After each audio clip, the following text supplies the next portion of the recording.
thank you for everyone joining us this evening for our third virtual Cabinet meeting since the start of this crisis. As is common with these meetings, it's live streamed, and two residents have asked to speak on an item later on, so they are also in the meeting, and we welcome Ed from the Hackney Citizen, as well as officers that are here. I'd just like to invite Clifford from Governance Services to read the protocol for participating in such meetings, and then I'll go on to my opening remarks before starting the meeting formally. Thank you, Chair. I know members have heard this before, but I know other people have joined that haven't heard the protocols before. So here we go. If I could ask members, officers and members of the public to only speak when invited to by the Chair. And if I can ask that you speak slowly and enunciate as much as possible. And given that it is a virtual meeting, it does take a little more longer to complete business. If you wish to speak, if I can ask you to raise your hand like so. And if you can direct all of your comments via the Chair, Meg Lanville.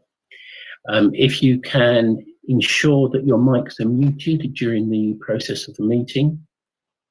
And if you are referring to a specific page or map, please say the page number in the document in either the main agenda or the supplementary agenda. If you have any technical difficulties, there is a chat bar available for members, officers and the public. If you can use that, please. But the chat bar is not for open comment and chatting. It is only for technical use only. If you have a particular question, please raise your hand to speak, ask the Chair. And the final issue is that if there is any persistent bad behaviour, the Chair will ask the individual to persist, or they will be removed from the meeting. That's the completion of the protocols, Chair. Thank you. Thank you very much, Clifford. And just to re-emphasise what Clifford said about the chat bar, if people do want to come in, please do raise your hand or put your virtual hand there. Thank you again for everyone that is watching this evening on the live stream, and also to the legal and governance officers that have made these meetings and other virtual meetings happen. This is also the first meeting I have chaired that have members of the public, Hackney citizens, directly involved, but I know we've accommodated that in other virtual meetings. I'd like to start this evening by paying tribute to former Councillor Steve Scott, who sadly passed away since our last meeting. He's not a councillor that I served with, but I know that many people did serve with former Councillor Scott. He represented Dalston and Brownswood wards, chaired the Social Services, Finance, Libraries and Amenities Committee, and was one of the council's main representatives on local NHS bodies. He was thoroughly committed to improving the health and wellbeing outcomes of Hackney's residents, and remained committed to our local NHS many years after he ceased his service as a councillor. Our thoughts this evening firmly go out to his family and friends, including his son Adam and his daughter Hilary, and there was a lovely tribute in the Hackney Gazette a couple of weeks ago. I think those of you that have tuned in before know that our top priority through this crisis has been making sure that the council has supported the local NHS in its fight against the coronavirus pandemic.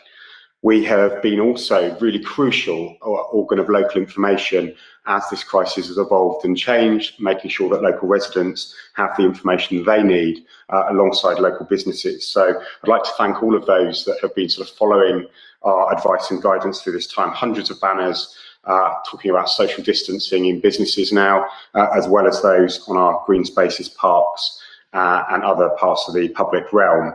And I want to pay a particular tribute to the work of the council officers that have continued to maintain our parks and green spaces at this challenging time. I know that they're often in the news, and we've said it in many other places, but they have done incredible work to keep our parks and green places safe. We have also been responsible for supporting the coronavirus testing centre in Dalston. It's back on the 3rd, 4th and 5th of July, so that later this week, over nearly 3,000 people have been tested at that centre in Hackney. We've also procured and supplied now over 800,000 items of PPE for council frontline workers, our social care teams, and also working with care homes, hospitals and others in Hackney to monitor their supplies. So again, a huge tribute to people that are unsung heroes of this crisis, ensuring that our council services are supported, and obviously those in the NHS. I'm really pleased that we've seen a big slowdown in the epidemic here in Hackney, with no reported cases of coronavirus since the 13th of June, and no COVID-related deaths for most of this month. We can't be complacent though, and as we've seen in Leicester only recently, it's really important that we continue to follow government guidance and heed social distancing rules.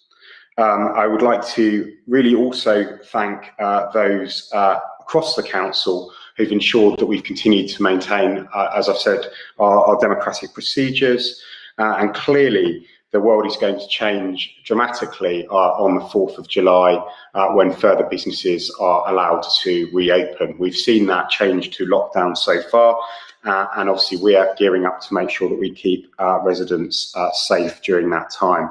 I'm not going to talk to the papers that are before us this evening, but obviously welcome the work that Councillor Burke has put into our sustainable transport, and also highlight the work that Deputy Mayor Renison and the finance team have done in producing the OFP for this evening and capturing some of those big financial challenges. We obviously hope that this week we will see the government respond to that challenge and meet the funding gap that the council faces.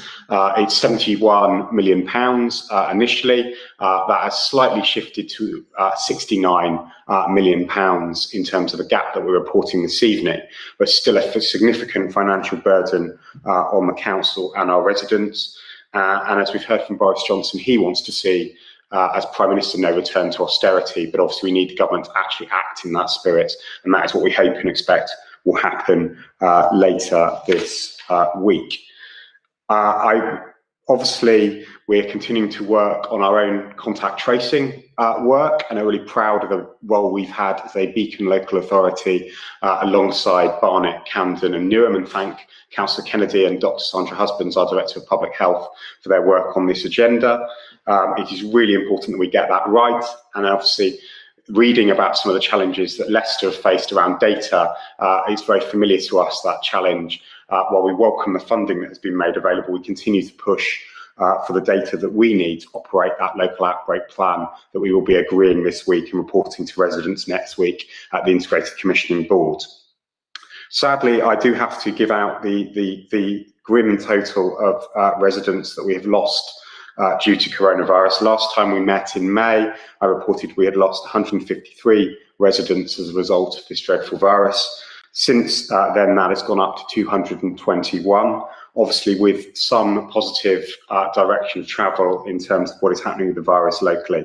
But each death remains a terrible tragedy for those involved. There is the cumulative impact on many communities in the borough that feel especially hard hit.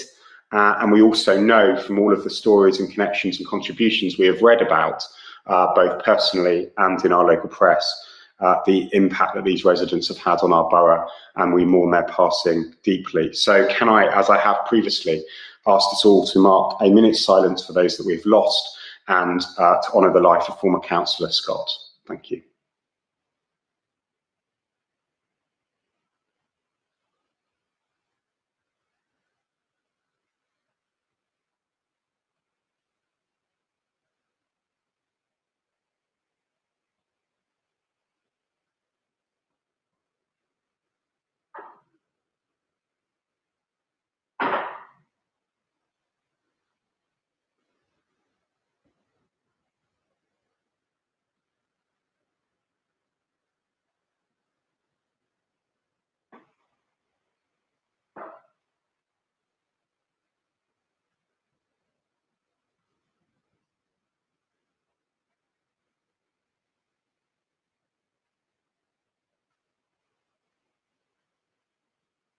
Thank you.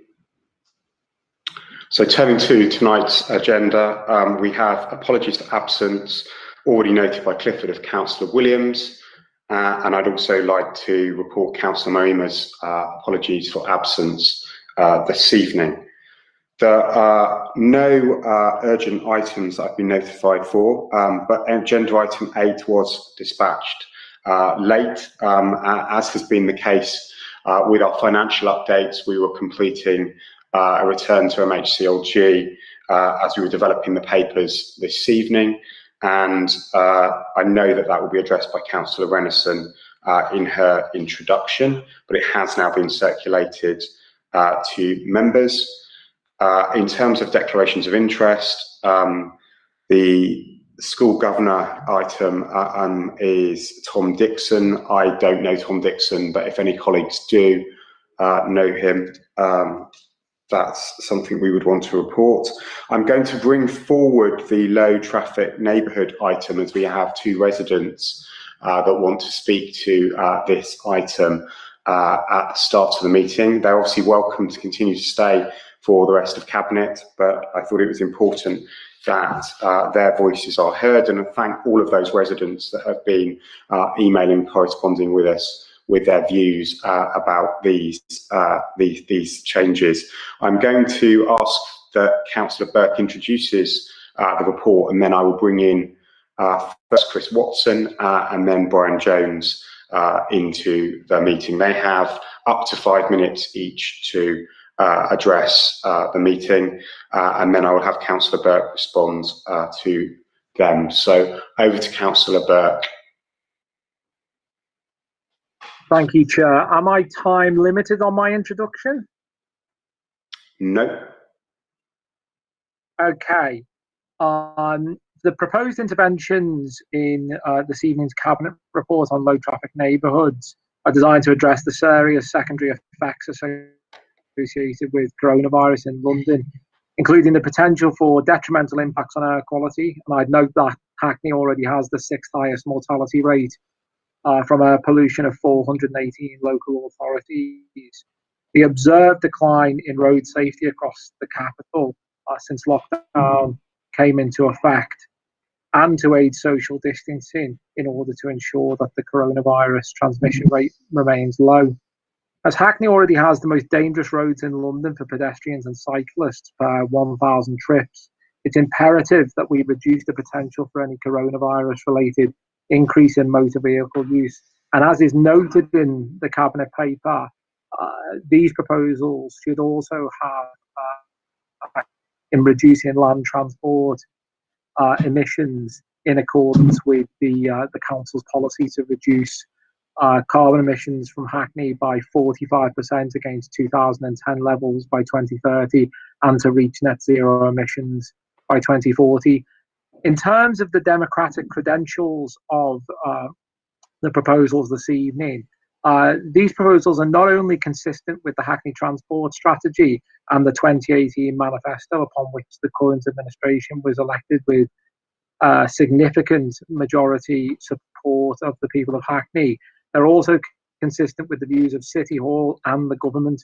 Specifically, the government's Traffic Management Act 2004, Network Management in Response to COVID-19 paper states that the government therefore expects local authorities to make significant changes to their road layouts to give more space to cyclists and pedestrians, and that such changes will help embed altered behaviours and demonstrate the positive effect of active travel.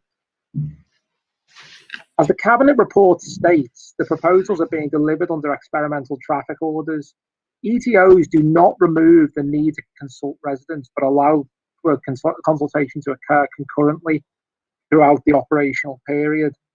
The fundamental difference between this approach and previous approaches is that it allows us to trial measures in real time and assess their operational success, or otherwise, rather than merely relying upon supposition. If the measures fail to deliver the improvements they are designed to address, they can be reversed or amended under ETOs.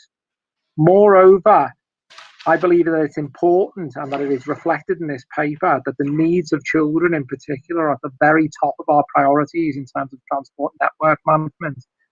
And unfortunately, their voice has been lost on previous occasions in attempts to deliver low traffic neighbourhoods in Hackney. I would like to address in turn a number, though not exhaustively, of concerns that have been raised by the Mapledene Area Residents Association, as it appears that their leaflet is the one that has been disseminated most widely amongst London Fields residents, and as it contains a number of misleading statements and outright falsehoods, I thought it an appropriate opportunity to address those now. The first claim that the leaflet makes is that the proposals limit access to residents' homes. I would like to be clear that the proposals do not limit access to residents' homes in any way. They do, however, potentially alter the routes through which some residents would normally enter the area, and that's consistent with the approach to the creation of low-traffic neighbourhoods.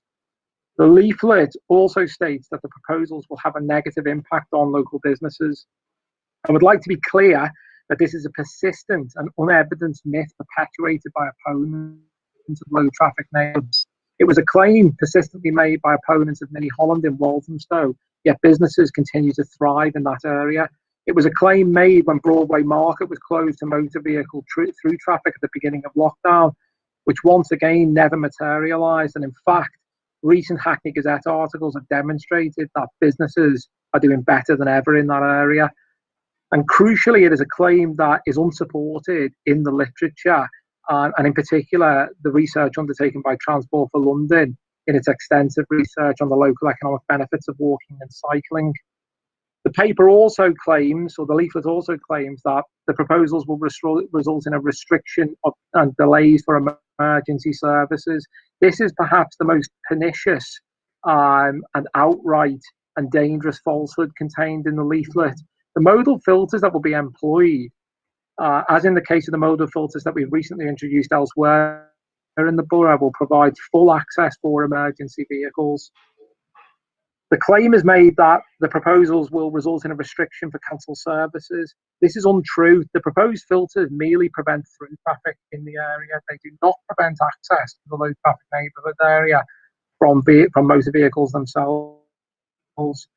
As Cabinet Member for Waste Services, I would like to reassure those at Cabinet that the proposals present no barriers to access for either waste collection or street cleansing, and that we will continue to work with other service areas to address any problems should they arise. The claim has been made that the proposals will increase the pollution in hotspots in residential areas where diverted traffic will flow through. The point of fact is that these low traffic neighbourhood proposals are designed to divert low traffic away from residential areas and onto main roads where they belong.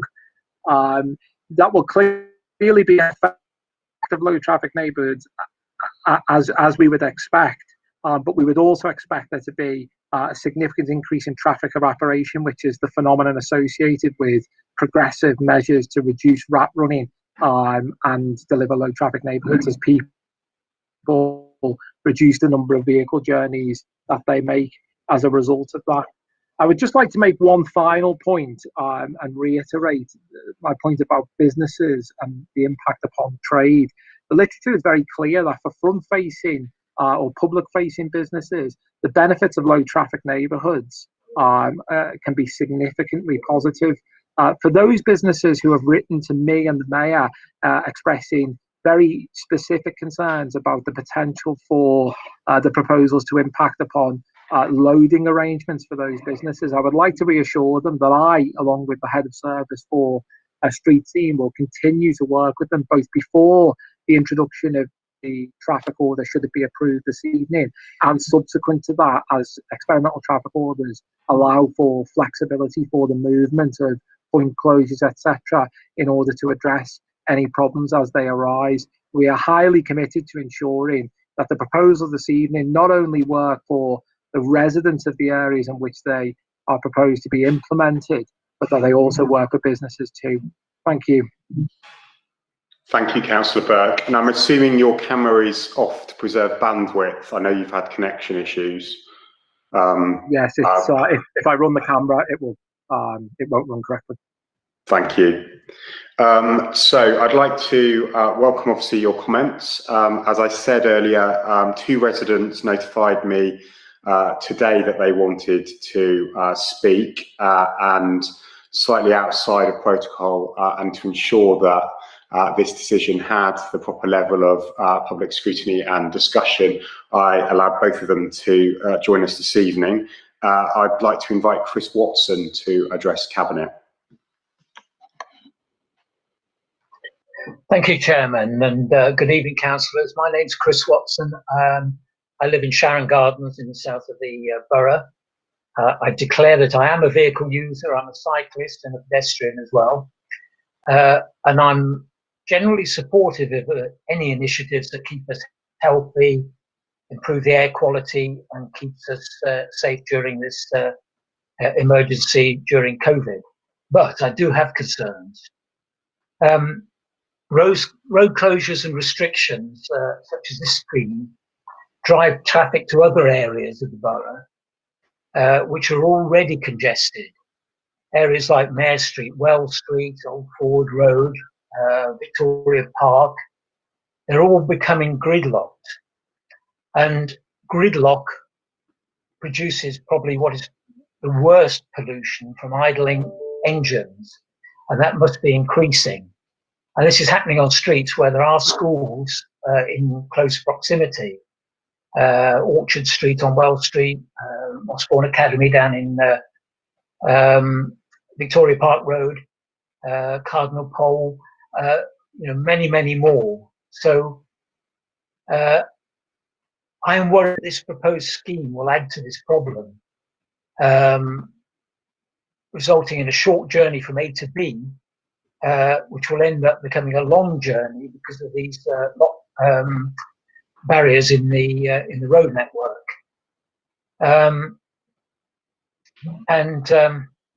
A good example of this, although it isn't this one on the agenda, but there is some consultation out at the moment around cycle highway that will propose to close Grove Road across Victoria Park. And I've been looking at that side of it, and it will drive traffic on much longer journeys into more congestion. So I would hope that when you're considering this, you will consider the result of this. Just going back to Victoria Park, if they do close roads like Grove Road in the future, as they bring these schemes forward, you're taking out the green lungs of our borough that were created in the Victorian era to absorb pollution. So I'd ask you to look at it very, very carefully. I do appreciate that in section 6127 of these proposals, no modelling has been done as yet. So I hope an emergency situation doesn't impose this actual scheme on us under the umbrella of COVID, and proper consultation will be done if it is to continue, and the focus is put on the increased congestion on the other roads, which will have to take so many of these journeys that can't be achieved under this scheme. I thank you very much. I thank you very much for giving me the opportunity to speak to you. Thank you very much, Mr. Watson. Councillor Burke is going to respond once Mr. Jones has spoken, but do any members have any questions directly for Mr. Watson?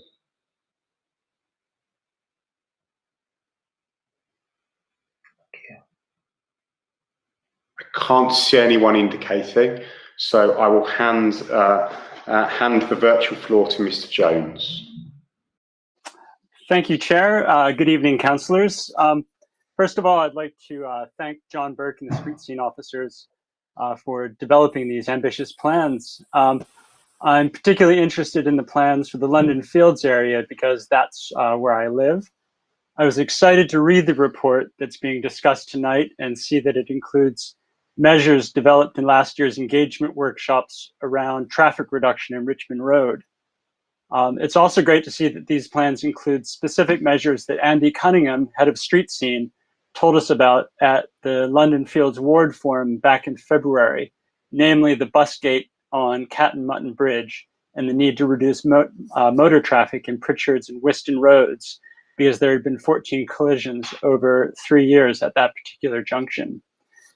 It's also great to see that these I think it's very timely that Hackney is considering to implement these measures now, because during the first part of lockdown, traffic levels were very low. Air pollution was virtually non-existent and it was very quiet. We're now seeing traffic levels that are as bad as they were before COVID crisis. And we're also starting to feel the pollution and hear the traffic noise again. The plans you're discussing today are designed to address these problems and keep traffic levels down throughout the whole area. Are these plans perfect? Well, that remains to be seen, but we do need to try something in order to protect the community from the traffic tide that's returning. The report clearly states that this is a 6-month trial with a consultation running alongside it. This will show where there might be problems, as Chris Watson pointed out, and the interventions can be adjusted to address these problems. Hackney has a 40-year track record of filtering streets. Over the years, 120 streets have been successfully opened up for people cycling and walking while being closed to through traffic. People have benefited from lower pollution levels and the quieter, safer streets that those existing filters have brought. Hackney has strong experience of doing this kind of thing well. I have faith that at the end of this process, after the residents have had our say, we'll have a positive scheme with greatly reduced traffic across the whole area.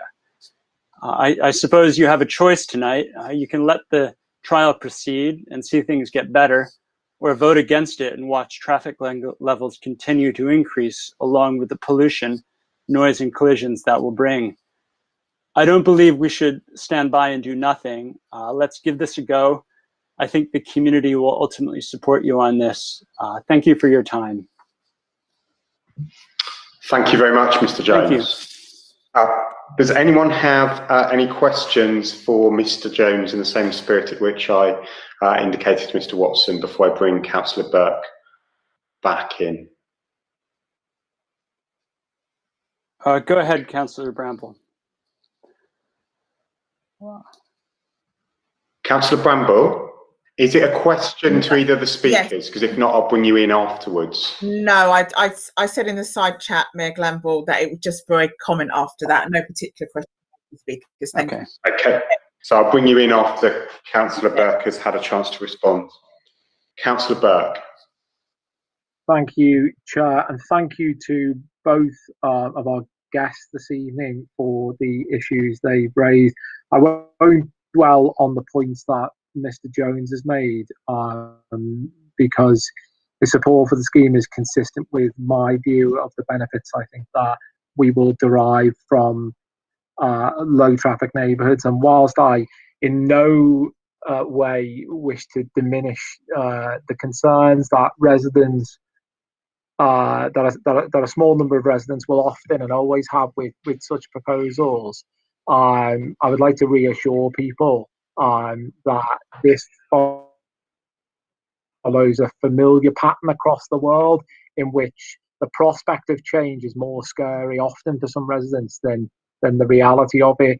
I recall that when Mini Holland was introduced by Councillor Clyde Lokes in Walthamstow, many hundreds of residents turned up on the day of its implementation, and indeed did not just bring a mocked-up prop coffin, but indeed brought a full-sized coffin with Walthamstow written on the lid, and that the imagery of that and the metaphor will not be lost on anybody present here this evening. Recently, a wide-scale polling of residents of that area revealed that only 3%, yes, that's 3% of residents would want to go back to the way that it was before. Notwithstanding that, Mr. Watson raises some important points, the most important of which I believe is the issue of displacement and standing traffic, and evidently that is not something that we're seeking to achieve with these measures. As I've noted in my introductory statement,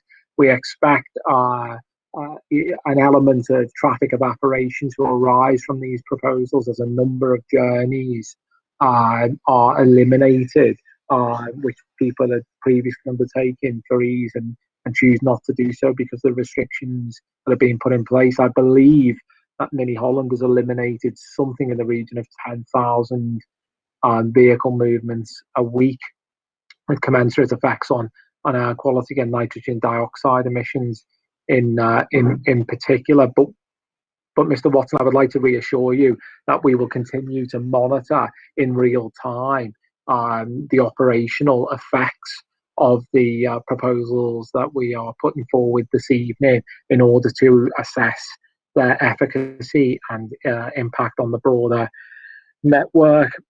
I would also like to reassure you that experimental traffic orders are not a means in any way of avoiding consultation on the proposals outlined this evening. They merely change the sequence under which such consultation takes place to ensure that when residents respond, they do so in an informed manner and in a way that allows them to have experienced the effects of the interventions in the first place. My personal view is that these perfectly legitimate legal, in fact, government encouraged methods of approaching changes to the transport network are the number one means through which we can address the issue of supposition around how schemes will function. And so we will give residents a full opportunity to feed into the consultation process if and when the schemes become operational, subject to approval this evening. On the final point regarding green infrastructure, it would be remiss of me to miss an opportunity to note, which I'm sure you will be delighted with, Mr. Watson, that the London Borough of Hackney over the last 10 months has announced the largest, most ambitious urban forestry programme in the United Kingdom, and we believe one of, if not the most ambitious urban forestry programme in Europe. Over the next 2 years, the London Borough of Hackney will increase 10-year canopy cover on streets by 50%, planting 5,000 street trees. And in addition to that, we will plant 1,000 mature park trees, and working with Trees for Cities and local groups like Tree Musketeers, plant 30,000 saplings in the borough. So we are absolutely committed to green infrastructure in the borough and its benefits. As regards street trees, as I've noted in some of my correspondence on this issue, that co-locating that programme with the proposed interventions should, if the literature is anything to go by, provide enhanced safety for residents, as the literature is very clear that reductions in both violence and property crime are strongly correlated with increased canopy cover and improved progressive interventions to promote active and sustainable travel. I believe I've addressed all of your points, Mr. Watson and Mr. Jones, and I'd like to thank you for attending the meeting this evening and providing some local democratic scrutiny. Thank you for the opportunity. Thank you, Councillor Burke. And Councillor Deputy Mayor Bramble, you wanted to come in. Does anyone else want to come in on this item before we vote? So Councillor Kennedy as well. I'll say a few words too, but I'll bring in Deputy Mayor Bramble. Thank you, Chair. Firstly, thank you to the residents for speaking, and for the officers and Councillor Burke for your work on this. I think broadly in London Fields, where we've had a lot of discussion about this, we broadly agree that something needs to happen, Chair. The challenge is that we don't all agree with what should happen, and that's the consensus that we're working to. So I've spoken to and spent time with residents who are equally in favour of the scheme and want to make suggestions on that, and we'll continue to listen to that, and I'm sure officers will be happy, and Councillor Burke, to facilitate that. Equally, I've met with residents, before before the pandemic and throughout, talking to them, who have raised some real concerns on what this means for them and their local area. And all of those concerns have been fed back to officers and Councillor Burke. And I'm sure Councillor Burke will not mind me agreeing for him to meet with residents to continue hearing those views that are expressed. I think it's really important to remind everybody that in this process, there's an opportunity to talk about how that scheme's working for you, whether you want to feed in about how it's working more positively and those benefits are, but equally, as importantly, if there are concerns that you're finding through that process, that is the time to speak and raise those concerns there. I think Councillor Burke went into detail, so I won't labour on the point of the matter of fact of why the consultation, why the approach is going to happen, and then the consultation take place rather than not before. So just to say that it's really an opportunity to you to feed into the process once it's gone live. But always, as your local councillors, I know my colleagues are not here, we continue to listen and raise those points and feeding all of the concerns for residents in the ward. Thank you, Mayor Glanville. And just to reiterate, and thank you, officers, on the work on this, and Councillor Burke. Again, it's really challenging because we all agree something should happen, and we're trying to work through a consensus that works for everybody. And this is part of that iteration to try and get that. Thank you. If I may just very briefly. Can we take Councillor Kennedy's comments and then you come back one last time, John? Councillor Kennedy. Thank you, Chair. As Cabinet Member for Health, I just wanted to support wholeheartedly these proposals, please. As Councillor Burke quite rightly pointed out, we have the 6th highest rate of air pollution in the country. I'm absolutely convinced that these proposals will reduce the number of traffic journeys in the borough, thereby reduce the overall air pollution in the borough, which will deliver physical health benefits for all our residents. Reduced through traffic also delivers increased rates of walking and cycling, and those deliver both physical health benefits and mental health benefits. So, for health, I am thoroughly in support of these proposals, and I urge all my colleagues to vote in favour of them. Thank you.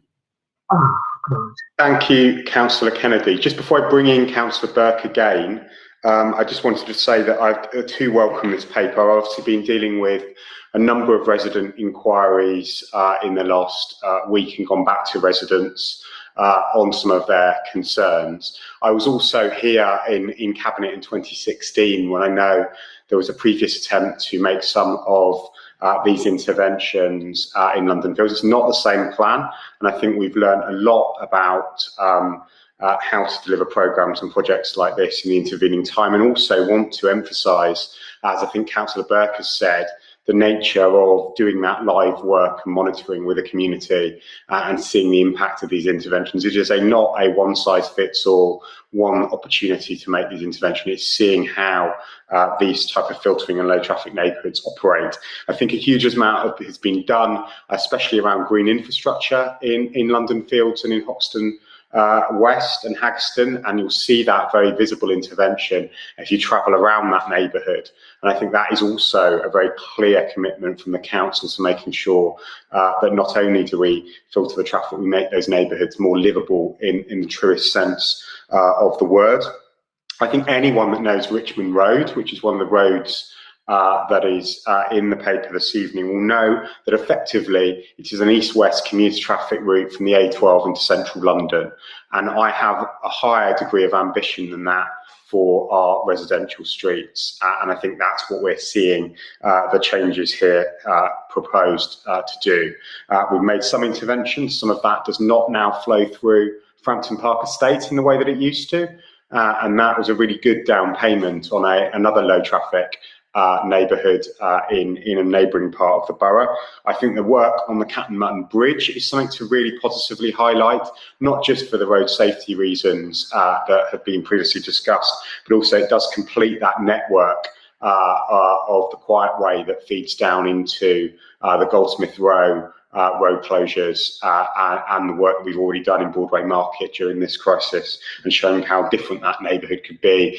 And over the time that I've been mayor and previously as a ward councillor in Hoxton West, the discussions about those rat runs in Haggerston, what type of Wiston Road that we want, in a similar guise to some of those conversations about Richmond Road, have been very clear and acutely brought to me, and I welcome these interventions and the active monitoring of them that Councillor Burke has indicated. I will, of course, though, give the final word to Councillor Burke in response to my comments, and also those of Deputy Mayor Bramble and Councillor Kennedy.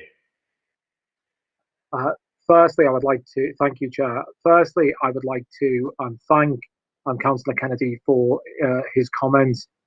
I know that the benefits of active travel and the issues associated with quality in Hackney are things that keep him up at night, and I'm glad to hear that he fully supports the proposals this evening.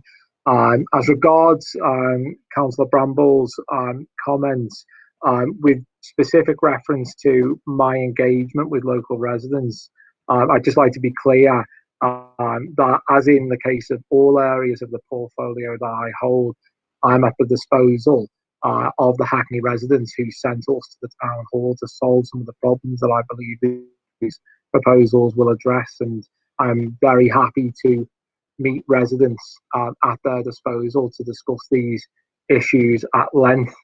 So thank you for that offer, Councillor Bramble, and I would be most happy to take you up on it.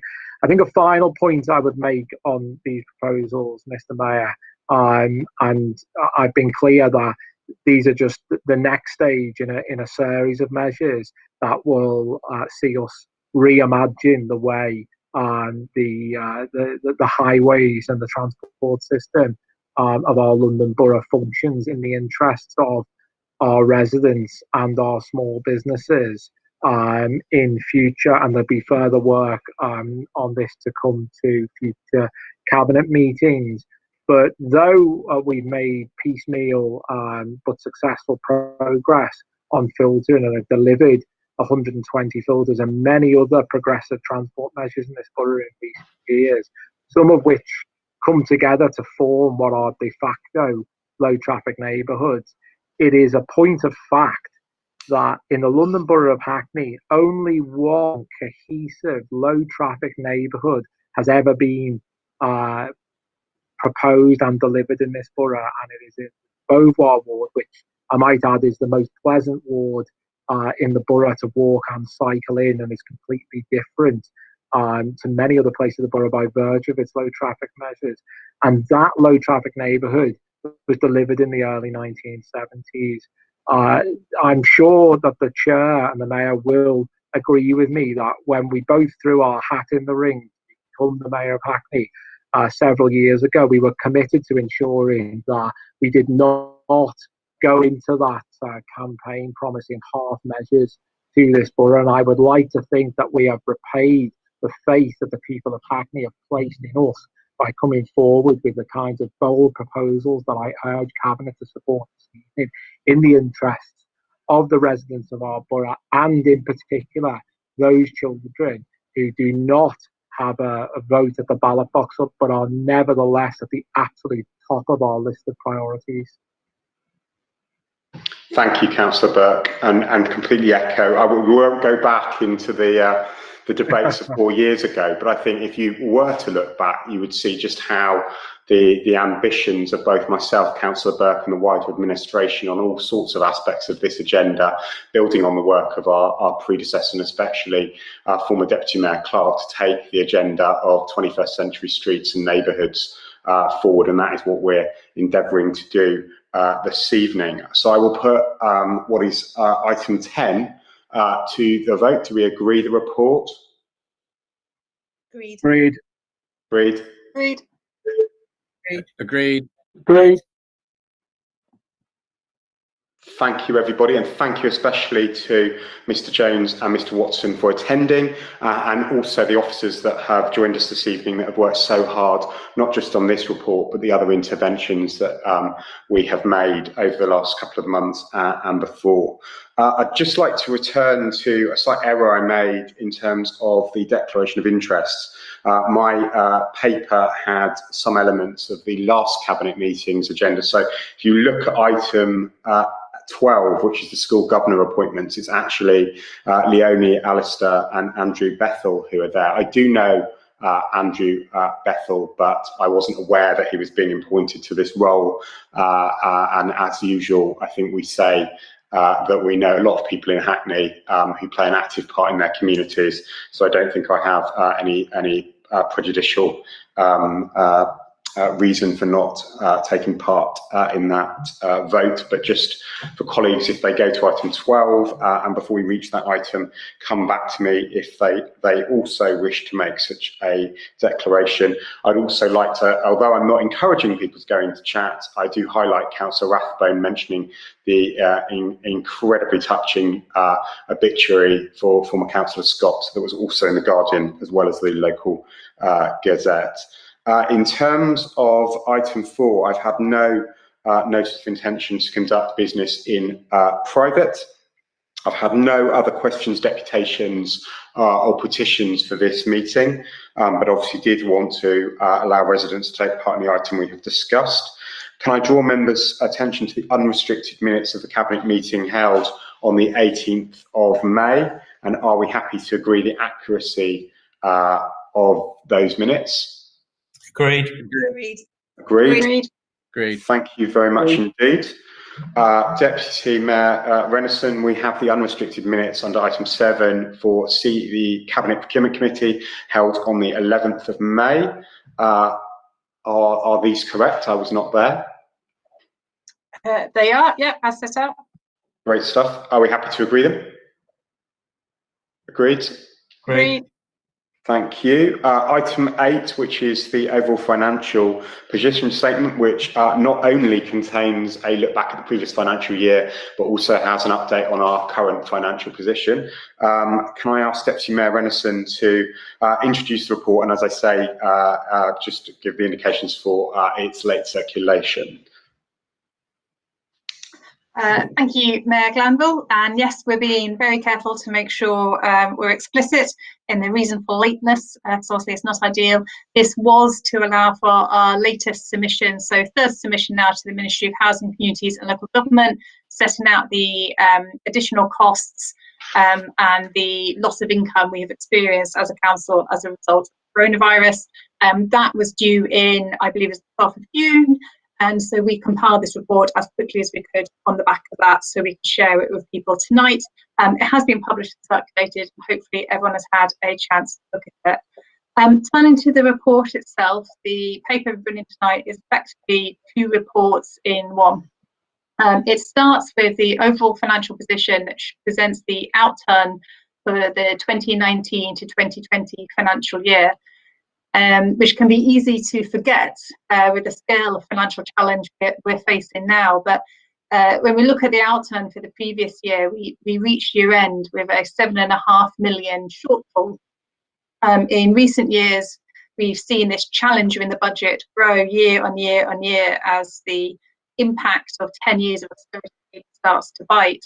I think it's worth flagging that what we've managed to do in recent years is meet this end of year shortfall with collection fund surpluses and other means. That won't be there. We can't anticipate that being there next year. So I think it's just worth being very clear that we came into this with, yes, strong council finances, but councils, at the end of 10 years of austerity in a pretty exposed state. And it just really emphasises the need for central government action to recognise that and support local authorities in the response to coronavirus.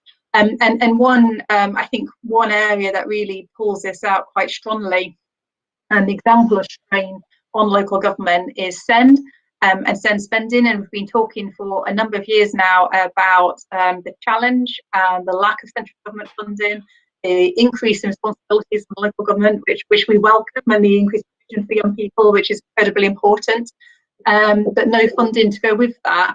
And we have reached the stage where we are now reporting that our SEND provision is operating in a deficit, and also we are going to continue to provide those services, but at which point central government starts to listen and notice what's actually happening on the ground. And I was talking to Councillor Woodley earlier, and she's quite rightly going to write to the Secretary of State to make them aware of the fact we're now operating in a deficit. But I believe, Councillor Woodley, the plan is you're going to write to them each month and update them of the fact we're operating in a deficit, that this can't just be yet another issue that they sort of brush off as local government complaining yet again. We're not. There's nothing more serious than services for young people and educational provision. And it cannot just be ignored as something that's too difficult for central government to unpick or to deal with. So I know Councillor Woodley is going to be campaigning hard on this and will be updating members in due course. The second part of this report is our second submission to the Ministry of Housing, Communities and Local Government, setting out the additional costs and the local income we've experienced as a council responding to the coronavirus crisis. As the Mayor touched on, our forecast has changed little from the start of this. Right back at the very start, I think we were forecasting it was a 72 million combination. So that's a combination of both additional costs we're incurring responding to the crisis and the loss of income. We're now estimating that that is 69 million. So it indicates the robustness of our estimates. They change a little between reports. I think I stress within that as well, and it comes back to the first report, that over 10 years of austerity and 140 million taken out of our budget, our funding from central government, it's really pushed local government to become more and more reliant on that locally generated income, whether you're looking at council tax or whether you're looking at fees we charge for certain services. And it is that very income that's now been cut off by coronavirus. So it feels like we've been backed into a corner by central government in financial terms. And now we're really exposed with the impact of coronavirus and what that means for our finances. We have had 18 million so far from the government, which narrows our overall gap in funding slightly to just over 50 million. But I'm sure everyone here can appreciate that is a sizable in-year shortfall in funding. And we really need further commitments from central government if we're to address that. I think this is an appropriate moment. It's always important that we thank and acknowledge the work of officers. The finance team have done a huge amount of work. It's important to remember that with coronavirus, lots of parts of the council have both been responding to the coronavirus crisis and still delivering their core functions as well. And you really see that in the finance team as they've both been bringing forward our regular financial reporting, taking forward the audit, but also doing a huge amount of work that goes into trying to forecast future year's budgets at a time where we have great, if not complete, uncertainty. And no pre-existing models on which to base those forecasts on. So a huge thank you to Ian Williams and the team for all of the amount of work that they have been doing. And we look forward in July to bringing forward an even more detailed report. We'll go into a bit more detail behind some of these numbers and start to look at some of the mitigating actions. I just want to be clear that it's not councillor code cuts. I don't want to start any rumours or discussions tonight, but just practical accounting, if you like, and financial measures we can start to put in place. And things we'll be calling on central government to do. They need to fully fund this, but they also need to take some of the restrictions they place on us as local government. They need to lift some of those so we've got the flexibility to address the shortfall in our funding. So the two reports together really set out the need for local government to finally take, for central government to finally take local government seriously, to recognise our role in supporting communities and our local economies, and to fund us to enable us to deliver the services that our local residents need. Thank you, Deputy I Mayor. recommend this report to Cabinet. Thank you, Deputy Mayor Renison. Does anyone have any questions or comments about the report?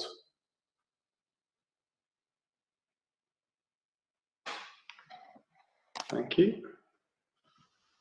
Well, absolutely fantastic work, and again echoing Councillor Renison's thanks to the officers that have helped compile this.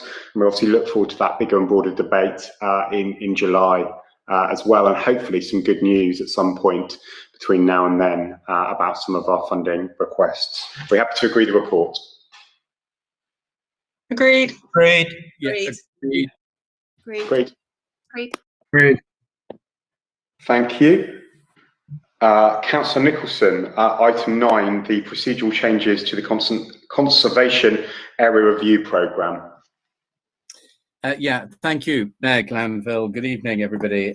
This is just seeking approval just to adjust the process by which conservation areas are brought forward for review, and also just streamlining the actual adoption of new conservation areas, or indeed revised conservation areas going forward. Mayor Glanville, just kind of very quickly, it's just to remind us all that we set out with this administration in your manifesto a very ambitious target of reviewing conservation areas. We have 31 in the borough currently, and many of those conservation areas have really do need to be reviewed. Lots of things have happened and changed over the years since they were adopted. So not only do we have an ambitious proposal to review those conservation areas that we have, but we also have an ambition to seek new areas in the borough which perhaps could benefit from a conservation area designation. We heard earlier from Councillor Burke about a very ambitious environmental set of interventions to come forward. The first, we hope, of many, which are all to do with improving the quality of life in our local neighbourhoods, along our local streets, and indeed you made reference to that. Conservation areas play a very complementary and significant role in also enhancing that quality of life in the neighbourhoods in which we live and many of us work in as well. So just looking at the two kind of fundamental proposals that are being tabled, one is to look at the consultation period for both new conservation areas being designated for the first time, but also those that have been reviewed and revised. And we were now looking and proposing a 4-week public consultation period rather than the 6 weeks. That still, as it happens, more than meets the national requirements for conservation area designation, which are somewhat less and far lacking than what it is that we decide to do in Hackney.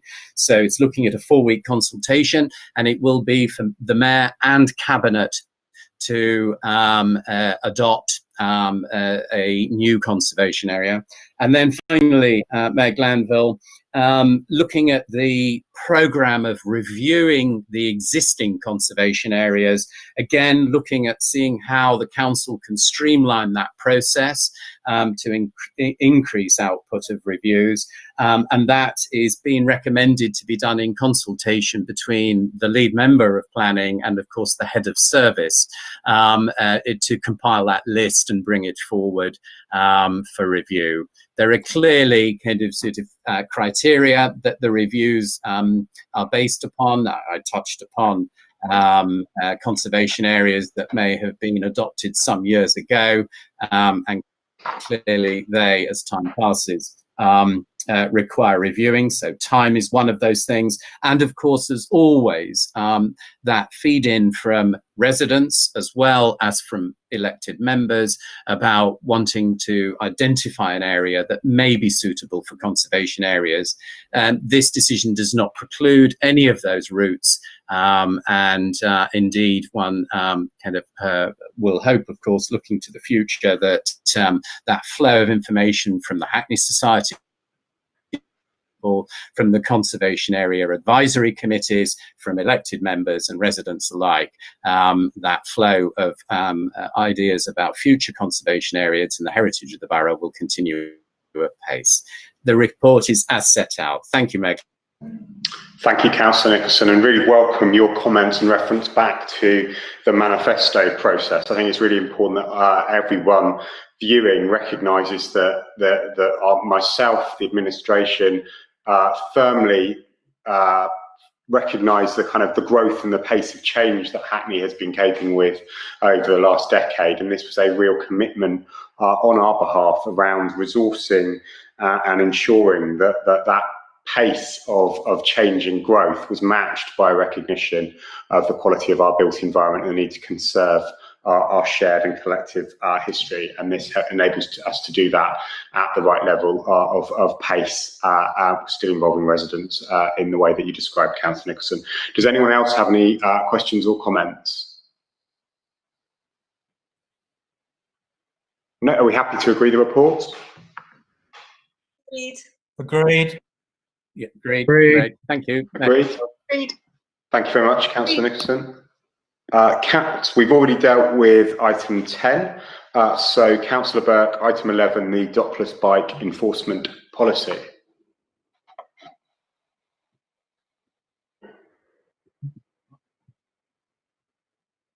As set out, Chair. Thank you, Councillor Burke. Any questions or comments? We happy to agree the report? Agreed. Agreed. Thank you, Councillor Burke. Agreed.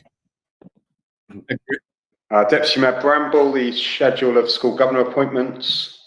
Thank you, Mayor Glanville. I would just like the opportunity to thank all governors and the work that they're doing in school during the pandemic. I mentioned to you, because as you know, when we have our check-ins, talked about the meeting that I attended with the governors when we were talking about schools beginning to open wider to more children, and their commitment to children could be held and felt on that call, with over 100 people on that call. So just wanting to thank governors for that, and always want to echo that thanks from myself and the mayor. Now we've got Leonie Alistair and Andrew Bethel. I must say they are reappointing those governors to those positions, so they are people that I know within that role, not necessarily personally, but just wanting to highlight that and ask members to agree the appointments. Thank you, Chair. Thank you, Deputy Mayor Bramble. I absolutely echo the work of school governors and all those within school community during this very challenging and difficult time. And obviously new pressures have emerged, and I know a huge amount, especially around school reopening, and how young people are supported during these exceptional circumstances. I'm really pleased that these two governors obviously have valued their role and asked to be reappointed. Are we happy to approve their appointments? Agreed. Agreed. Agreed. Agreed. Thank you very much. I've not had any other appointments to outside bodies. There are no other urgent items of unrestricted business, no need to exclude public or press, and no any other business. So thank you very much for attending tonight's Cabinet meeting, and look forward to seeing you all again in July, and no doubt other meetings between now and then. And thank all of those that joined us this evening, both residents and officers. Thank you.